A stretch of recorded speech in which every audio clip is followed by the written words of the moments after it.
Acheter une maison avec revenu versus sans revenu. Bonjour à tous. Aujourd'hui, nous allons explorer une décision cruciale pour de nombreux acheteurs immobiliers. Faut-il opter pour une maison traditionnelle ou pour une propriété générant des revenus? Nous comparerons ces deux options en utilisant des exemples concrets pour vous aider à prendre une décision éclairée. Imaginons deux maisons identiques, chacune évaluée à 400 000 $. La mise de fonds est de 20%, soit 80 000 $ pour chaque propriété. La seule différence? L'une d'elles dispose d'un appartement qui génère un revenu mensuel de 800 $ et occupe 35% de la superficie totale. Examinons comment ce simple facteur peut avoir un impact considérable sur votre situation financière à long terme. Comparaison des coûts mensuels. Maison sans revenu. Hypothèque, sur 25 ans à 3% d'intérêt. Environ 1 500 $ par mois. Taxes foncières, 400 $ par mois. Assurance habitation, 5 $ par mois. Entretien et réparation, 200 $ par mois. Total des dépenses mensuelles, 2200 $. Maison avec revenu, même coût que la maison sans revenu, 2200 $. Revenu locatif, moins 800 $ par mois. Total des dépenses mensuelles nettes, 1400 $. Vous économisez donc 800 $ par mois, soit 9 600 $ par an.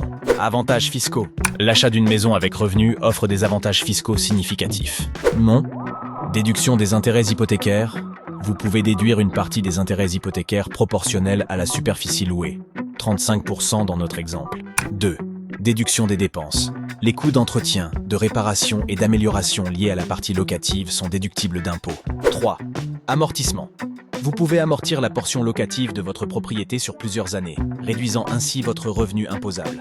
Ces avantages fiscaux peuvent se traduire par des économies annuelles de plusieurs milliers de dollars, augmentant encore l'écart de rentabilité entre les deux options.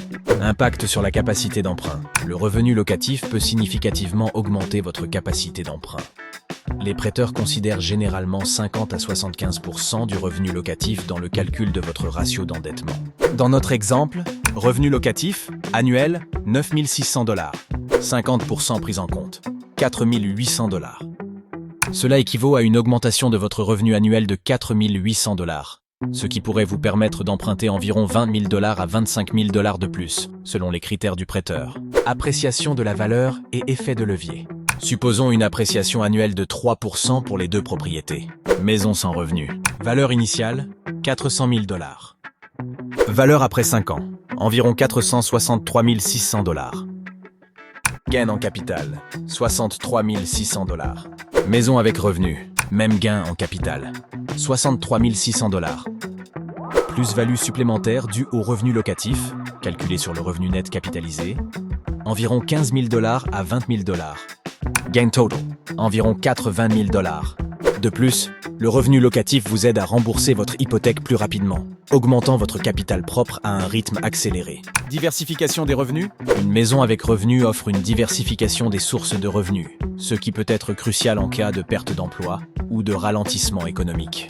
Le revenu locatif peut servir de coussin financier, vous aidant à faire face à vos obligations hypothécaires, même en période difficile. Considérations pratiques. Bien que les avantages financiers soient indéniables, il est important de considérer les aspects pratiques. 1. Gestion locative. Être propriétaire bailleur demande du temps et de l'énergie.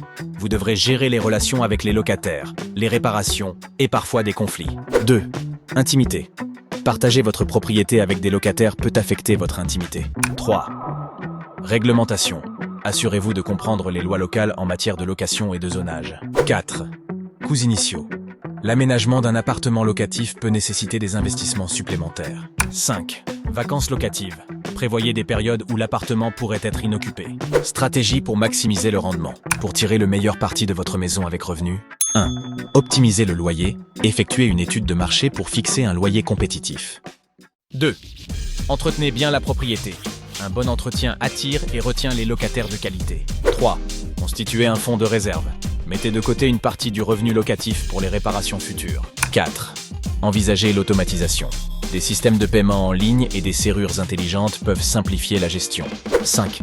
Restez informé. Tenez-vous au courant des changements dans les lois sur la location et les taxes. Exemple concret sur 10 ans. Comparons les deux options sur une période de 10 ans. Maison sans revenu. Coût total sur 10 ans. 264 000 $, 2200 $ multiplié 120 mois, Valeur de la propriété après 10 ans, à 3% d'appréciation annuelle. Environ 537 000 $. Capital remboursé, environ 130 000 $. Maison avec revenu. Coût net sur 10 ans, 168 000 $, 1 400 $ multiplié 120 mois. Valeur de la propriété après 10 ans, environ 160 000 $, incluant la plus-value due au revenu locatif. Capital remboursé, environ 130 000 $, plus 96 000 $, économie de loyer réinvesti dans le remboursement. Différence nette, plus de 180 000 $ en faveur de la maison avec revenu. Conclusion. Bien que l'achat d'une maison avec revenu nécessite plus de travail et de planification, les avantages financiers peuvent être substantiels. Non seulement vous réduisez vos coûts mensuels, mais vous bénéficiez également d'avantages fiscaux, d'une meilleure appréciation de la valeur et d'une diversification des revenus.